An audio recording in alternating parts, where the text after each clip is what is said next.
Notre belle planète bleue n'a pas toujours été composée de 6 continents. Au début du XXe siècle, c'est ce que pense Alfred Wegener, un météorologue allemand frappé par l'emboîtement exact des côtes de l'Atlantique comme celles de l'Afrique et de l'Amérique du Sud.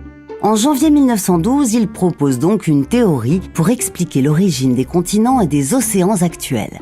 Selon lui, il y a environ 250 millions d'années, tous les continents étaient réunis en un bloc unique, la Pangée.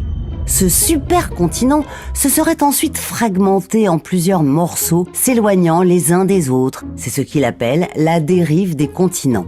Pour appuyer sa théorie, Alfred Wegener regroupe des arguments géologiques et paléontologiques. Il remarque notamment que des fossiles de plantes et d'animaux identiques et du même âge sont présents de chaque côté de l'océan Atlantique. Sur certaines parties des continents, il observe aussi d'anciennes traces de glaciation. Ces indices laissent penser que tous les continents n'en formaient qu'un.